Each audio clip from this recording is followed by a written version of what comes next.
Bom, eu vou falar sobre Kant e a minha aula vai ser uma introdução a Kant, vamos dizer assim. Nós vamos passar por vários aspectos da filosofia kantiana e, enfim, mais ou menos geralmente, porque é impossível ir no detalhe, né?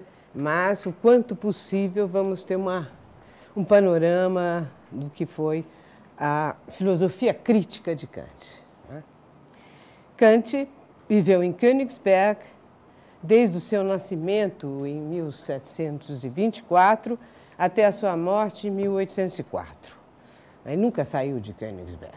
Ele detestava viajar, recusava os convites para as viagens, porque ele achava que tinha saúde frágil, etc., mas viveu bastante para a época. E ele é um marco na história da filosofia, como já disse o Mário Vitor, né?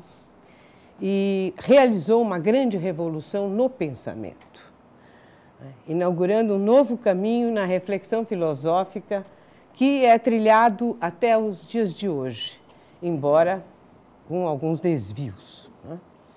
A sua vida foi inteiramente dedicada a construir o edifício sólido da sua filosofia, que abrange teoria das ciências exatas, como matemática e física, antropologia, a fundamentação da moral, do direito e da política, e ainda escritos sobre o ensino nas universidades.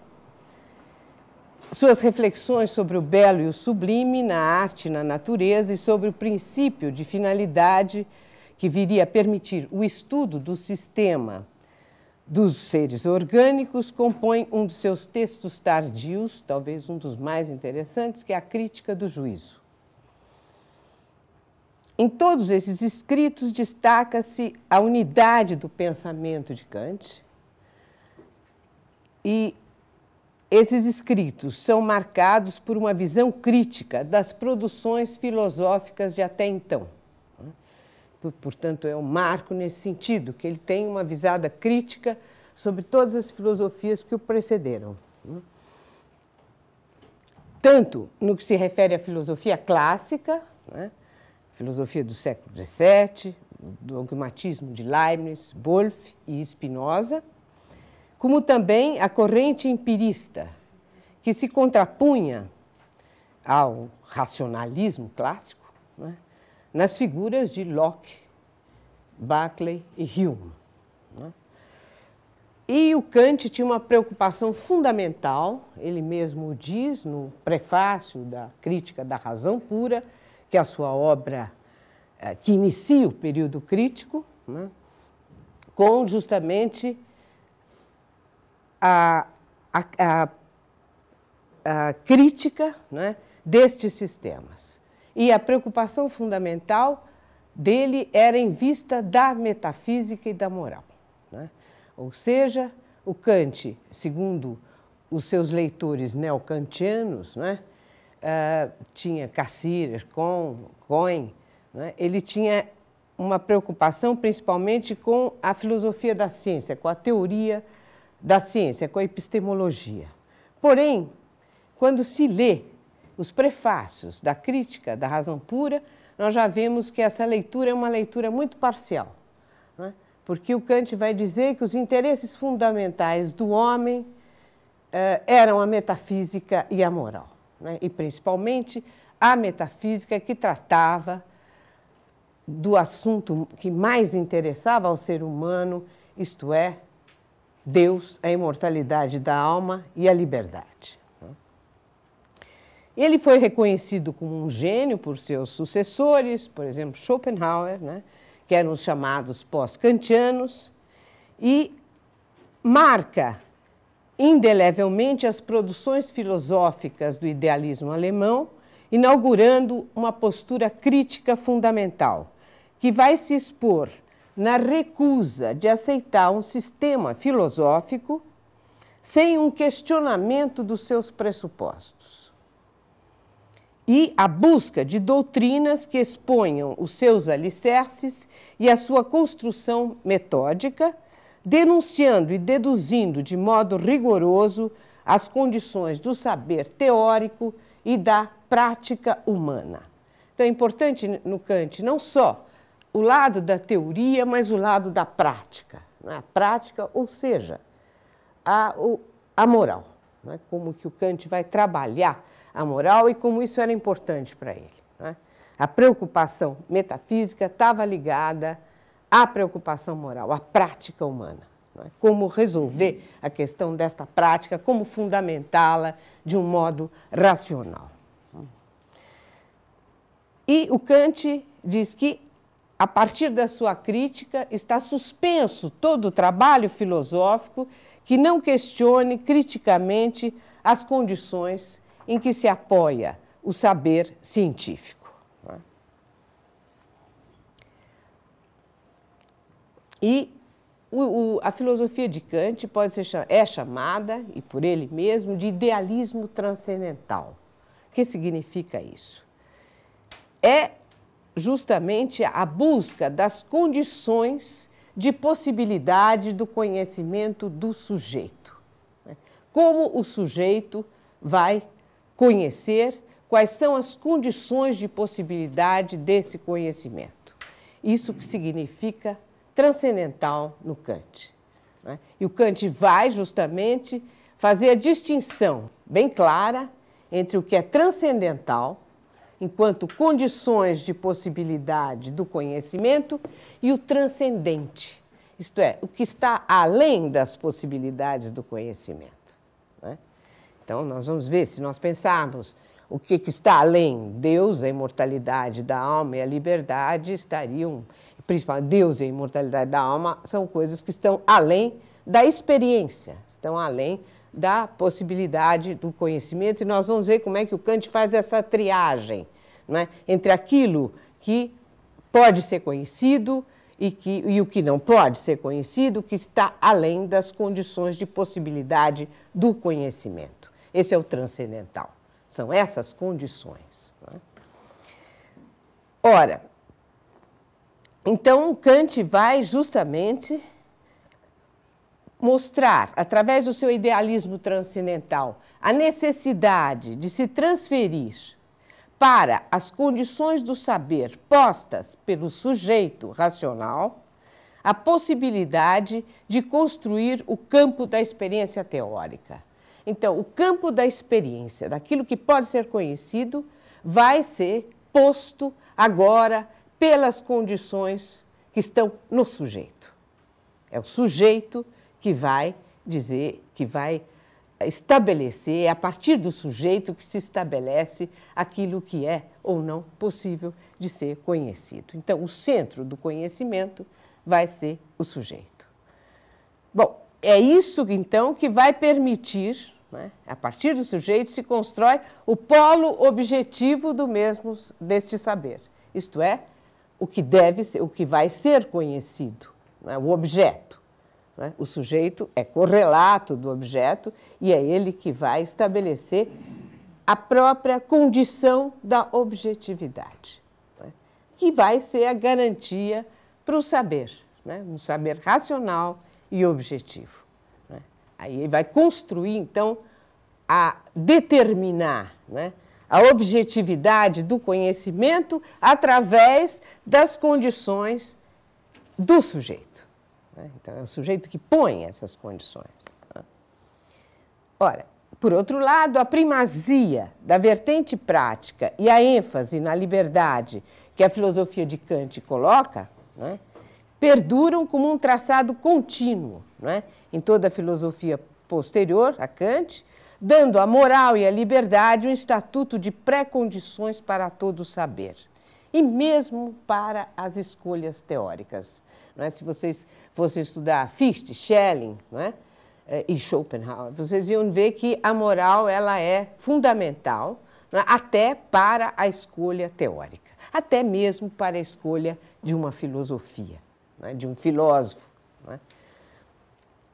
E Kant, então, publica a ideia, a consequência mais marcante dessa ênfase na autonomia humana faz-se sentir até os dias de hoje, em todas as postulações que colocam o homem como autor do seu destino, como Prometeu, vamos dizer assim.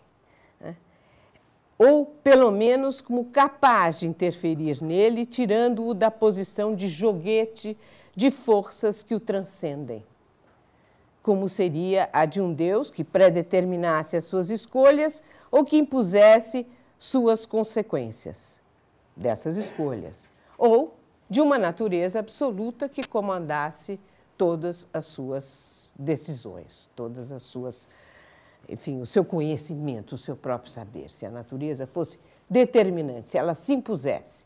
Não, é o sujeito que vai impor à natureza as suas condições de conhecimento. Bom, aos 62 anos, Kant publica, então, o seu livro que inaugura o período crítico, A Crítica da Razão Pura, não é?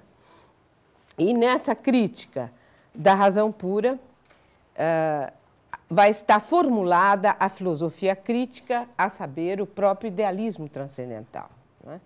Ele antes publica muitos textos que nós costumamos atribuir a uma fase pré-crítica, né? A teoria do céu, por exemplo, em que ele vai fazer uma hipótese que é conhecida como uma hipótese de Laplace, né? Em que se explica o surgimento do universo a partir de uma nebulosa dotada de movimento em torvelinho, né? As observações sobre o belo e o sublime, que expõe a concepção do belo influenciada pelos autores ingleses, a dissertação de 1770, que já indicam a passagem para a esfera crítica, não é? Porque ali ele expõe as diferentes condições de conhecimento do mundo sensível e do mundo inteligível. Mas ainda há, nessa dissertação de 70, um mundo inteligível a ser conhecido. Nós vamos ver que na crítica, não é? O Kant vai barrar esse conhecimento do mundo inteligível. Não é mais possível de ser conhecido. Não é?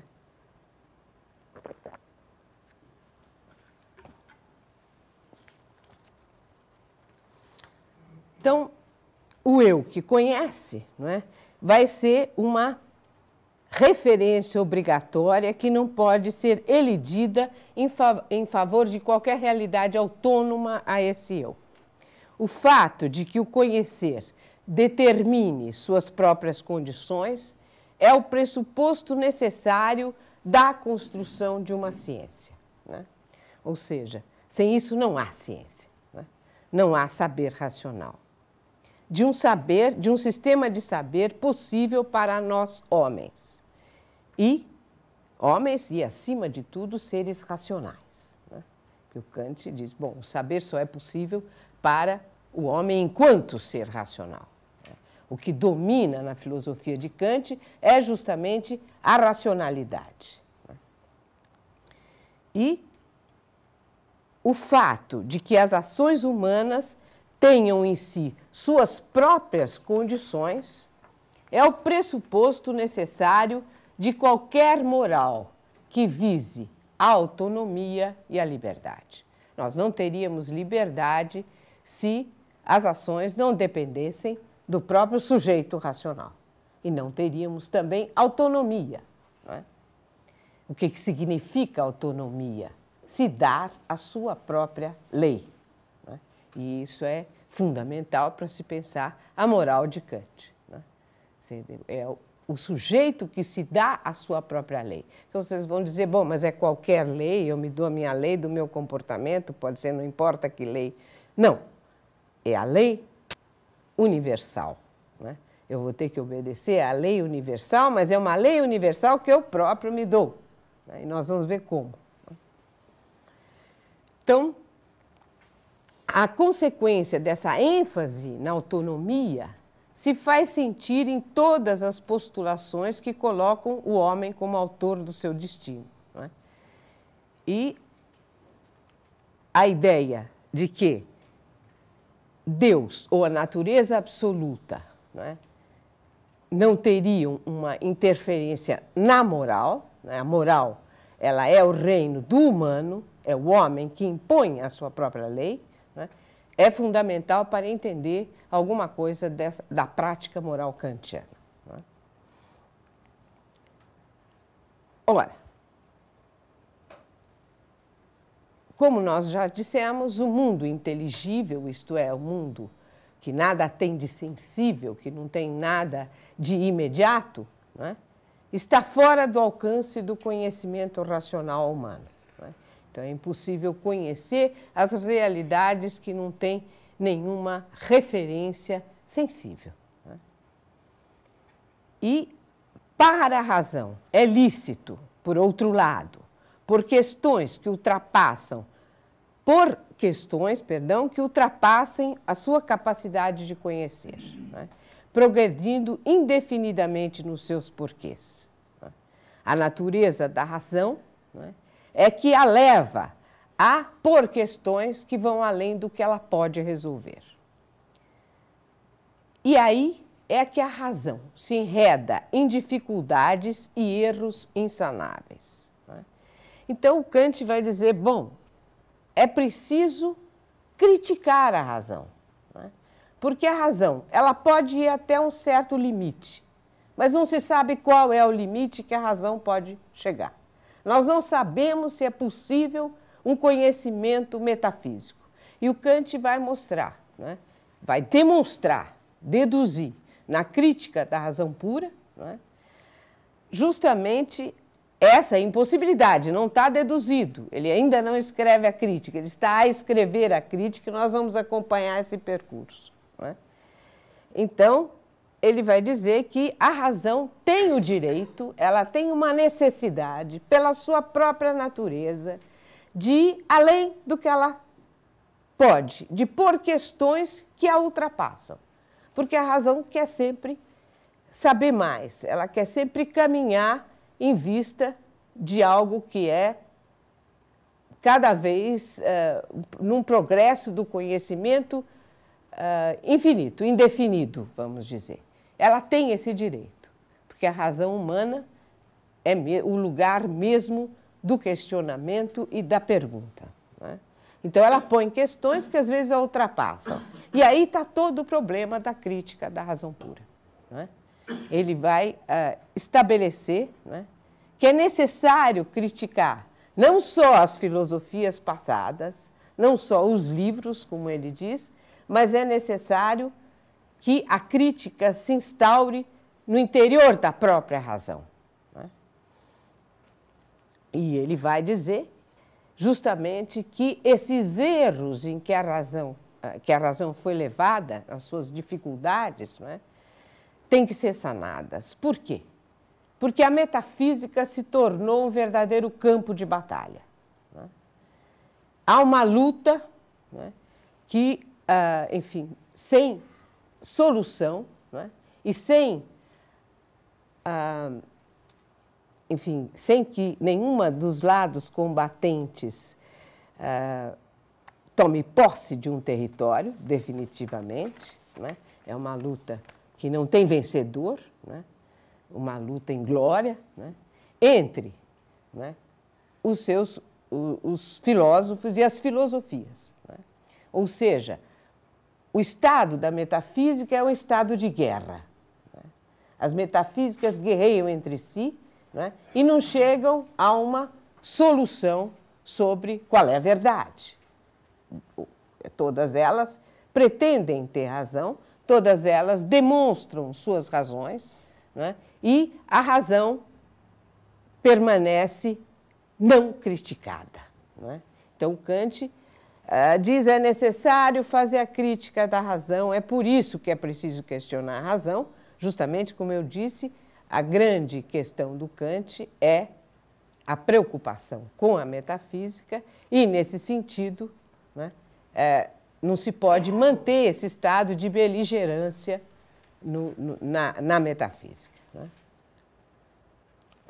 E o Kant vai instaurar o que ele chama de tribunal da crítica da razão pura.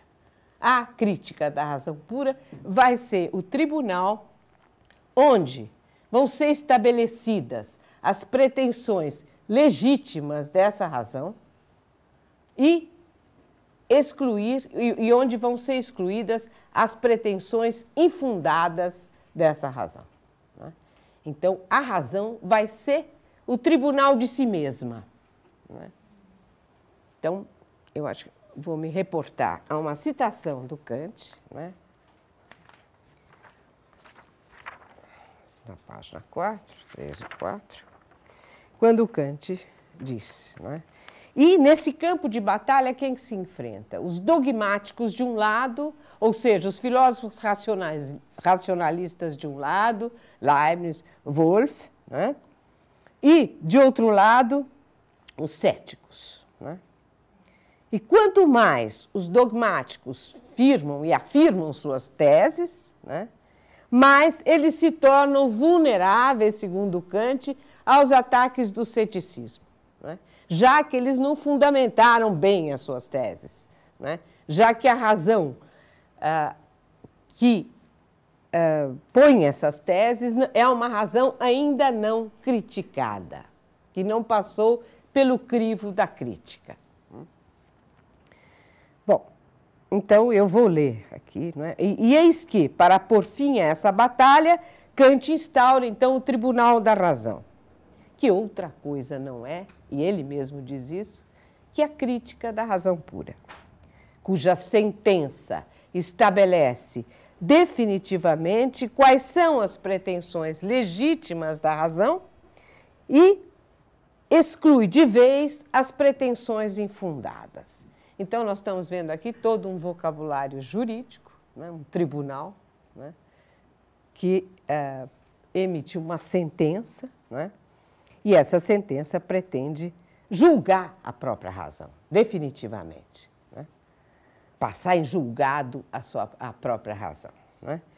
E nesse tribunal, a razão é réu e é juiz. Ou, como diz Kant, aqui vamos ao trecho que interessa, e eu cito: em todos os seus empreendimentos, a razão deve submeter-se à crítica e não pode fazer qualquer ataque à liberdade desta sem se prejudicar a si mesma e atrair sobre si uma suspeita desfavorável. Não é? Se a razão se omite a crítica, se ela foge da crítica, ela traz sobre si uma suspeita desfavorável. Nenhum assunto pode estar fora da crítica, nem a legislação, nem a religião. Nós vamos ver do ponto de vista moral, não é? Que nem a legislação do Estado, nem a religião podem se furtar à crítica. A crítica é o tribunal de todos os saberes, né, da teoria, da prática. E mais adiante diz Kant, e eu continuo a citação: ora, se bem que a razão nunca possa furtar-se à crítica, não tem sempre motivo para temer. Mas a razão pura, no seu uso dogmático, não tem de tal maneira consciência de observar as suas leis supremas que não deva comparecer com timidez e mesmo despida de seus ares pretensamente dogmáticos perante o tribunal de uma razão mais elevada que a examina com o olhar crítico de um juiz. Então, nós temos uma razão menos elevada que se submete à crítica de uma razão mais elevada. Então, nós vamos examinar um pouco esse trecho da crítica, né? O que quer dizer Kant com razão no seu uso dogmático? Dogmático, como vocês sabem, vem de dogma, afirmação de caráter indiscutível, que se pretende verdadeira e que deve ser aceita por todos. A razão dogmática é a que impõe suas verdades sem discussão. E Kant define o uso dogmático da razão como aquele que é feito sem prévia crítica. Ou seja, o dogmatismo é algo que não passou pelo crivo crítico. Qualquer doutrina que não tenha passado pelo crivo crítico.